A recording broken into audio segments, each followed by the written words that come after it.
Olá, bom dia. Seja muito bem-vindo ao canal da Igreja Aliança de Alphaville.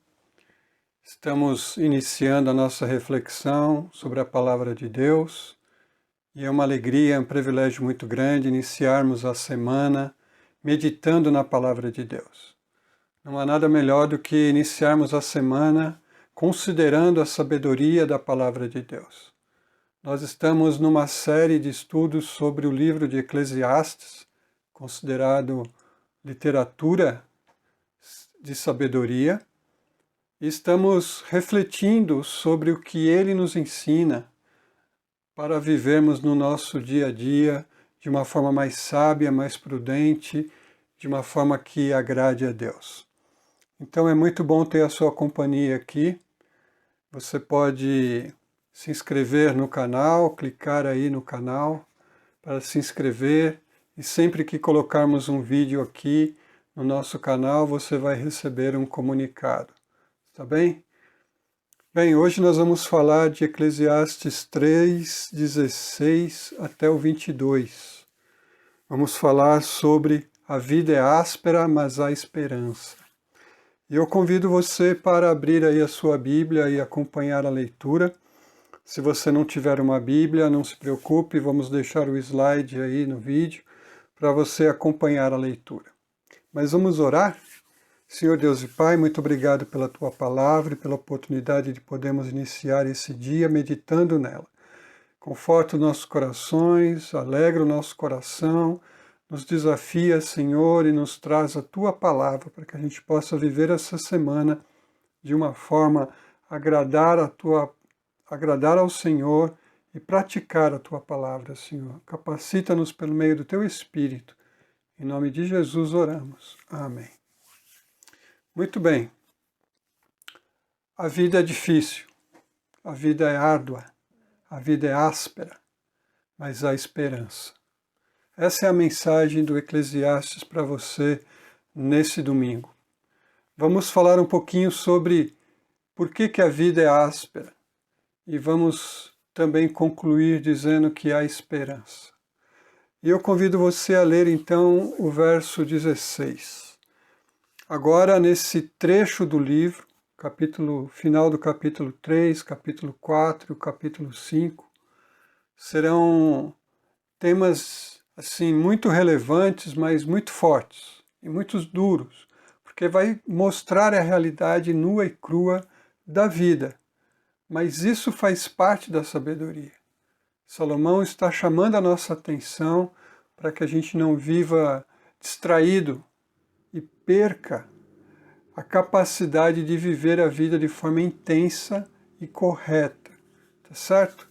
Então ele começa o capítulo 16, o capítulo 3, verso 16, dizendo o seguinte: Descobri também que debaixo do sol, no lugar da justiça havia impiedade, maldade. No lugar da retidão havia mais impiedade. Ele começa fazendo uma constatação, uma triste constatação, de que debaixo do sol, ou seja, aqui onde a gente vive, a vida como um todo, ela é marcada pela injustiça. Mas não é só injustiça, não é só impiedade, não é só maldade. Essa injustiça ou essa maldade, ela é muito dolorida, porque é justamente no lugar onde a gente busca a justiça que a injustiça está lá. E é isso que deixa a nossa vida marcada pela angústia, pela decepção, pela frustração e muitas vezes pela indignação e até pela revolta.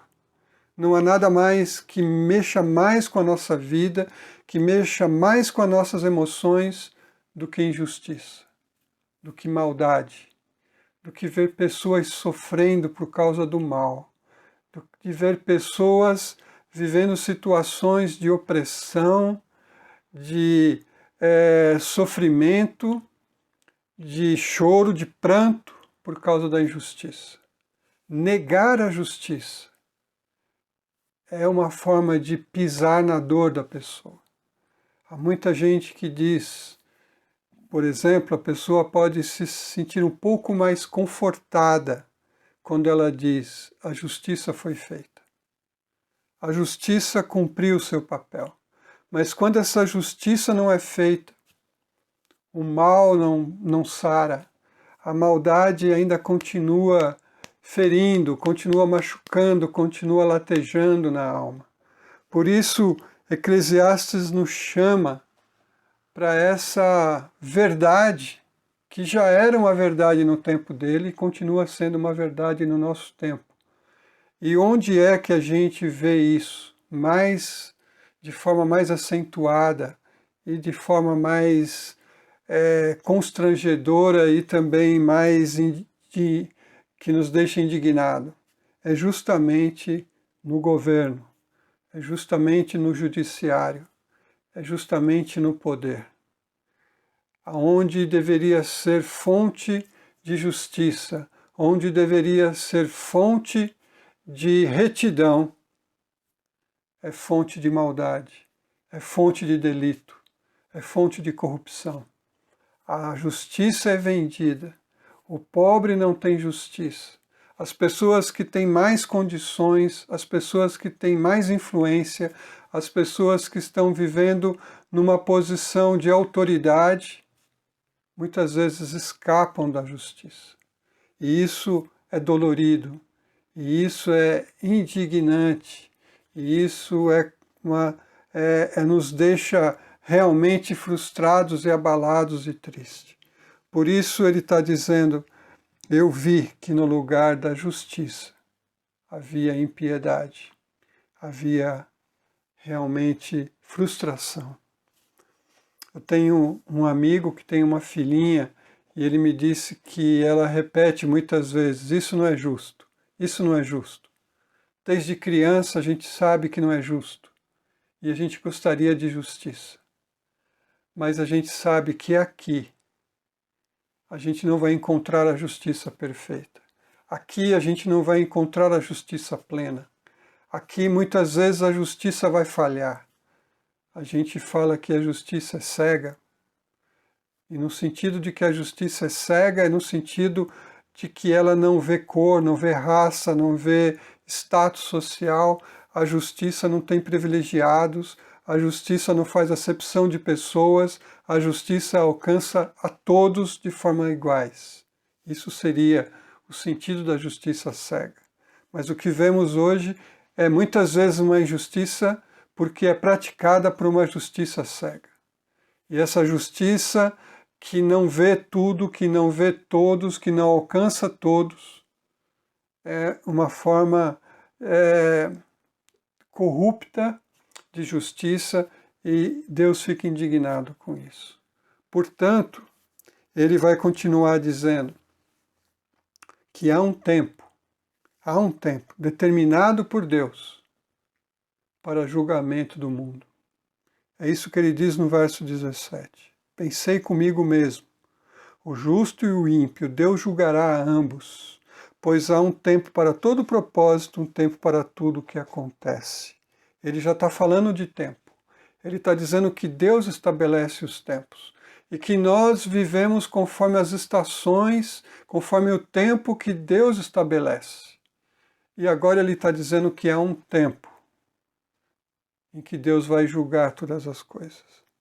Há um tempo em que Deus vai trazer, vai revelar as injustiças, as maldades, e Deus vai tratar com isso.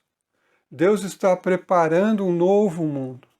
Deus está preparando um novo céu, uma nova terra, onde não haverá mais injustiça. A injustiça não vai prevalecer. O que vai prevalecer é a justiça de Deus. Muita gente se sente desconfortável com essa ideia de justiça divina. Um Deus justo, um Deus que julga, um Deus que condena ou que absolve. E condena o culpado e absolve o inocente. Muita gente clama por justiça. E muita gente diz, escapou da justiça humana, mas não vai escapar da justiça divina. Eu acredito na justiça divina, mas muitas vezes, quando a palavra de Deus ela se aproxima de nós, dizendo, olha, presta atenção como você está vivendo, porque um dia você vai prestar conta da sua vida, aí nós nos sentimos desconfortáveis. Essa doutrina de Deus julgando, ela não é muito palatável, mas é isso que o texto bíblico ensina. Essa é a esperança que nós temos. Um dia Deus vai consertar esse mundo. Um dia Deus vai consertar tudo que é injusto. Um dia Deus vai reparar toda a injustiça. Um dia Deus vai fazer justiça. É isso que Eclesiastes está dizendo. E ele também continua dizendo: também pensei, Deus prova os homens para que vejam que são como os animais. O que ele está dizendo com isso? Aqui a gente pode ver que Deus prova no sentido de que Deus permite os homens agirem, mesmo contra Ele, mesmo contra a vontade dEle. Ele permite isso para que os homens vejam do que eles são capazes e parem e pensem e se arrependam. Essa é uma forma de olhar para esse texto. Mas ele também está comparando os homens com os animais, porque ele está dizendo que muitas vezes nós agimos como seres irracionais. Há um tempo atrás teve uma novela aqui, que passou acho que nos anos 80, anos 70, 80, não me lembro bem, chamava Selva de Pedra. E depois disso era muito comum você dizer que a cidade, principalmente a cidade de São Paulo, era uma selva de pedras. Era uma selva de prédios, de construções, mas era uma selva porque aqui parece que a lei da selva é que prevalece, a lei do mais forte, a lei do mais adaptado, a lei do mais capaz. Esses são os que têm sucesso, esses são os que prosperam. Os fracos, os debilitados, os deficientes são deixados de lado, são deixados para trás, são colocados na margem da vida. E é isso que trazia essa ideia de uma cidade que é uma selva. Mas Eclesiastes está dizendo que é mais que isso. Ele diz assim, a nossa semelhança com os animais muitas vezes não está só no nosso comportamento, mas a semelhança está também no destino que nos aguarda. Olha o que ele diz, versos 19 e 20. O destino do homem é o mesmo do animal, o mesmo destino os aguarda. Assim como morre um, também morre o outro. Todos têm o mesmo destino, todos têm o mesmo fôlego de vida. O homem não tem vantagem alguma sobre o animal. Nada faz sentido. Todos vão para o mesmo lugar. Todos vieram do pó, e ao pó todos retornarão. Aqui ele nos lembra de Gênesis 3, quando o homem pecou e que Deus deu a sentença. Tu és pó, e ao pó tornarás. E é isso que nós vemos. E ele diz mais, se você olhar só com um olhar natural, o olhar da vida debaixo do sol, o olhar de quem não tem nenhuma revelação, de quem não tem nada dado por Deus, quando você olha para a vida do animal e para a vida do ser humano, você é capaz de concluir que eles são iguais, porque do jeito que morre um, morre o outro. O destino de um é o destino do outro. O mesmo ar que um respira, o outro respira. E a mesma morte que alcança um, alcança o outro. Portanto, eles são iguais. Mas Salomão vai dizer mais do que isso. Mas ele está dizendo assim, não faz sentido. Todos vão para o mesmo lugar, vieram do pó e ao pó retornarão. E acabou? Olha o que ele vai dizer. Precisamos interpretar esse texto, meus irmãos, no contexto. Porque aqui Salomão não está dizendo que nós somos iguais aos animais. Ele está dizendo, no contexto da morte somos iguais. Por quê? porque viemos do pó e retornaremos ao pó.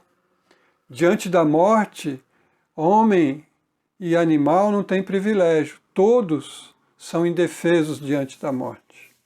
Fomos criados, e aqui a palavra de Deus fala bem claro no capítulo 2, capítulo 1, capítulo 2 de Gênesis, fomos criados à imagem e semelhança de Deus, por isso somos distintos dos animais. A alma humana vale mais do que o mundo todo, foi isso que Jesus disse e ensinou. Se a alma vale mais do que o mundo, então vale mais do que os animais. E mais ainda, João capítulo 1 diz que pela fé nos tornamos filhos de Deus. Pela fé em Jesus ganhamos o direito de sermos chamados filhos de Deus. Então temos uma posição de privilégio diante de Deus, porque Ele nos fez a sua imagem e a sua semelhança. Ele nos colocou aqui como representante dele, para sermos mordomos de tudo que Ele criou, para sermos mordomo do mundo, para sermos mordomos da criação, cuidar daquilo que é de Deus. Então nós temos essa capacidade de nos comunicarmos com Deus, de ouvirmos a palavra dele, de entendermos a palavra dele, e também somos seres morais. Nós vamos responder pelos nossos atos diante de Deus. Os animais não vão. Por isso, acredito eu, a nossa vida vale muito mais do que a vida de um animal.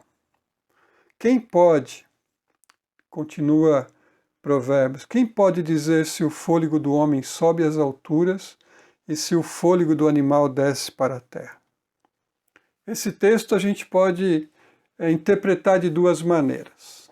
A primeira maneira é considerar que aqui o autor do livro, ele não está se referindo à revelação divina, mas ele está olhando para a vida debaixo do sol, sem nenhuma revelação, e dizendo: quem é que pode dizer o que acontece depois da morte?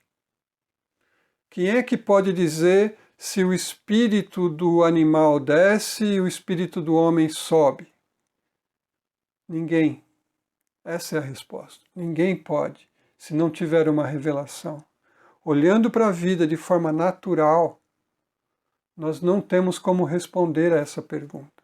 Essa pode ser uma forma de entender o que ele está falando.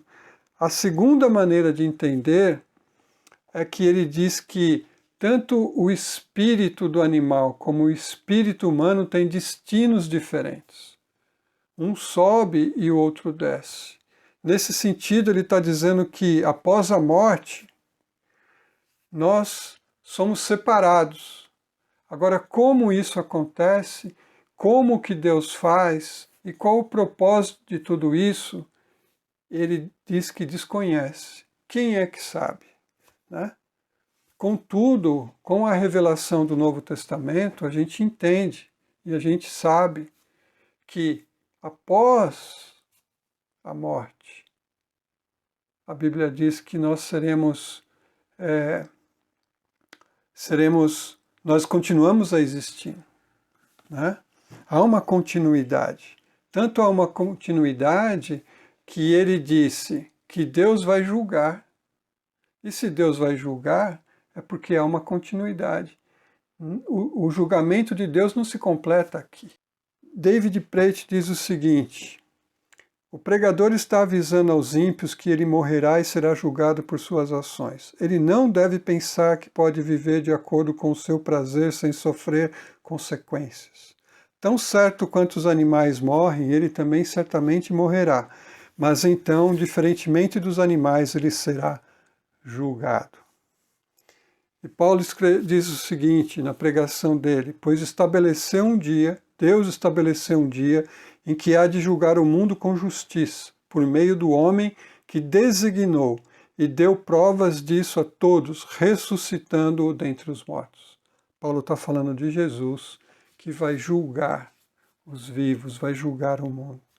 E a conclusão de Eclesiastes 22 é: por isso concluí que não há nada melhor para o homem do que desfrutar do seu trabalho, porque esta é a sua recompensa. Depois, quem poderá fazê-lo ver o que acontecerá depois de morto? Então, mais uma vez, ele chama a atenção para a gente viver a vida aqui com sabedoria, aproveitando cada dia, aproveitando o nosso trabalho.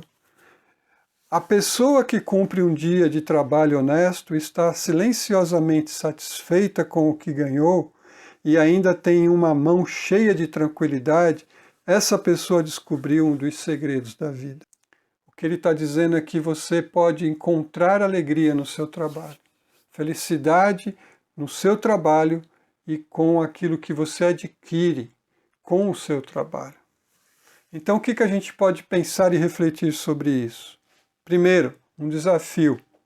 Não se desespere com a maldade no mundo. No tempo determinado por Deus, a justiça será realizada. Deus vai endireitar todas as coisas e reparar toda a injustiça. O julgamento está chegando. Não sabemos quando, nem entendemos como Deus está trabalhando nesse meio tempo. Não devemos criticar apressadamente Deus, culpá-lo ou duvidar dele. A fé nos levará a confiar que tudo será corrigido à maneira de Deus e no tempo de Deus. Esse é um desafio para a gente confiar nesse Deus que vai reparar todas as coisas. Há também uma palavra de conforto. Ainda vivemos num mundo torto, marcado pela maldade e pela morte. Ainda não chegou o novo céu e a nova terra. Ainda não se revelou toda a glória da nossa redenção em Cristo. Ainda não, mas no tempo certo chegará. Apocalipse 21:4 diz: Ele enxugará dos seus olhos toda lágrima.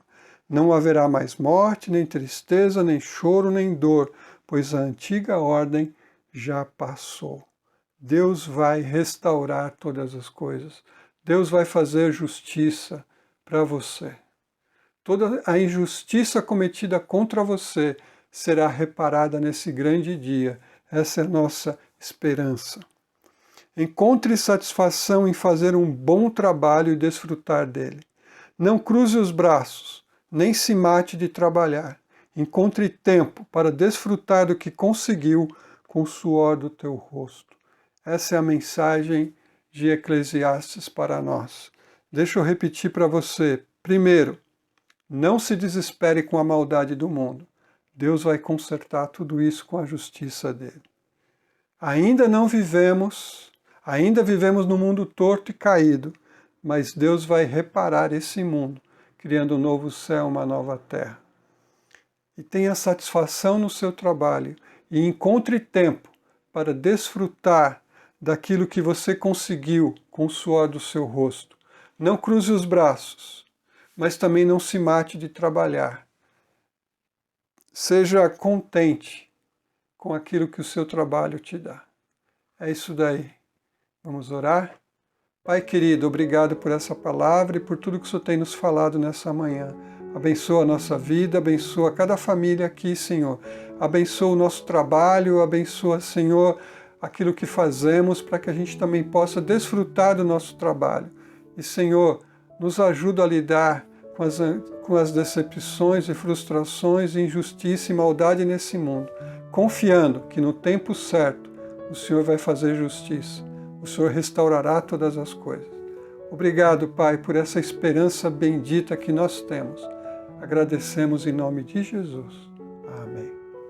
Deus te abençoe, que você possa ter uma semana excelente e abençoada em Cristo Jesus. Que o Espírito Santo continue falando no seu coração nessa semana e que você possa colocar em prática essa palavra. Não desespere com as injustiças desse mundo. Creia, Deus está consertando e vai consertar todas as coisas. Deus vai fazer justiça. E trabalhe, mas encontre também tempo para desfrutar daquilo que você conseguiu por meio do seu trabalho. É isso aí. Deus te abençoe, fique na paz de Cristo Jesus e até domingo que vem às 11 horas aqui no canal da Igreja Aliança de Alphaville. Deus abençoe.